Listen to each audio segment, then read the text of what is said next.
আজকে একটা ড্রেস আপনাদের জন্য রিভিউ করব। কোন ড্রেসটা রিভিউ করা যায়? এই যে বল প্রিন্টের ড্রেসটা আজকে আপনাদেরকে রিভিউ করে দেখাবো।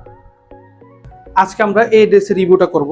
আপনারা কিন্তু প্রতিটা ড্রেসের কিন্তু ভিডিও চান, যার কারণে আপনাদের জন্যই কিন্তু আমরা প্রতিটা ড্রেসের সিঙ্গেল ভিডিও করে কিন্তু পেজ আপলোড করে রাখি।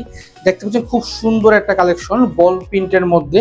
সম্পূর্ণ বডিটা আমরা দেখিয়ে দিচ্ছি। এটা কিন্তু লং হবে 48 এবং বহর হবে 40, এবং সেটা ব্যাক সাইডটা দেখিয়ে দিই। এটা কিন্তু 100% সুতি কাপড়। দেখতে পাচ্ছেন এটা ব্যাক পার্ট, ফ্রন্ট পার্ট এবং হাতার পোর্শনে কিন্তু ডিজিটাল প্রিন্ট করা হয়েছে, এবং মেহেজার প্রত্যেকটা কালেকশন কিন্তু 100% সুতি কাপড়। হাতার পোর্শনটা আপনাদেরকে দেখিয়ে দিই। এই যে হাতার পোর্শন আপনারা এরকম পেয়ে যাবেন, এবং এটার সাথে যে উন্নাটা দেওয়া রয়েছে এটাও কিন্তু 100% সুতি কাপড়ের মধ্যে ডিজিটাল প্রিন্টের উন্না। 5 হাতি নামাজি উন্না কিন্তু এই ড্রেসের সাথে আপনারা পেয়ে যাচ্ছেন। ঠিক আছে, এবং এটার সাথে কিন্তু আপনারা সলিড ব্ল্যাক কালারের একটা পায়জামা কাপড় কিন্তু ইনশাল্লাহ পেয়ে যাবেন, সম্পূর্ণ আড়াই গজের। এই কালেকশনটা যদি আপনারা পছন্দ হয়ে থাকে অবশ্যই কিন্তু আপনারা মেয়েজাতে নক করে আপনার অর্ডারটা কনফার্ম করবেন।